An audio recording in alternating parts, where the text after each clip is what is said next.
sommes le mercredi 24 septembre 2025 et c'est parti pour cette revue de presse.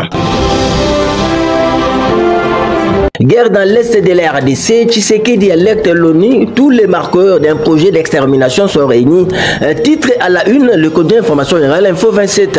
Encore notre confrère, un discours sans détour à New York. Félix Tshisekedi a choisi de briser les tons feutrés qui accompagnent souvent les débats onisiens. De son entrée en matière devant l'Assemblée générale des Nations Unies, le président congolais a placé la crise sécuritaire de l'Est de la République du Congo au centre de son intervention. Il a dénoncé un génocide silencieux qui depuis plus de 30 ans sanglante son pays. Tous les marqueurs d'un projet d'extermination sont réunis, a-t-il lancé, évoquant des millions de morts, près de 7 millions de déplacés, des villages rayés de la carte et des générations entières sacrifiées. Dans le même registre à New York, RDC USA, Tshisekedi et Massad Boulos renforcent les partenariats stratégiques à New York, rapporte ici d'informations générales pifo.net. En marge de son séjour aux États-Unis, le président de la République Félix Antoine Tshisekedi Tshilombo nous dit ceci d'informations générales. A reçu ce dimanche Massad Boulos, conseiller principal pour l'Afrique du président américain Donald Trump.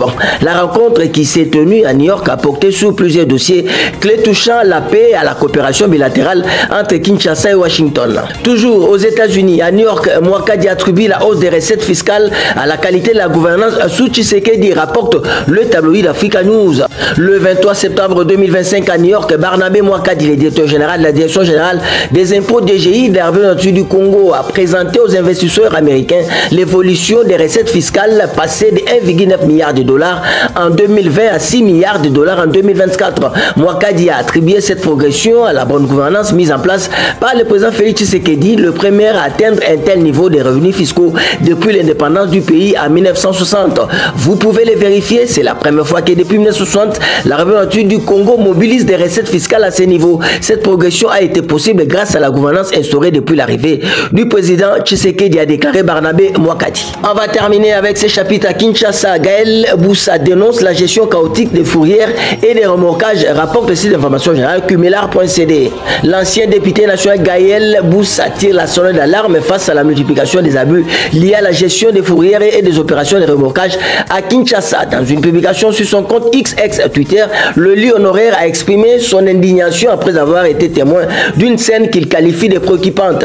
Selon lui, la situation est devenue un véritable casse-tête pour les automobilistes de la capitale. Si l'État n'intervient pas tôt, les conséquences seront désastreuses, avertit-il.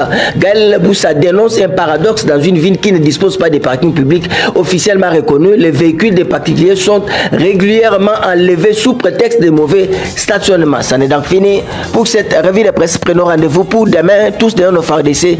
Benele Kouyate Congolais Téléma.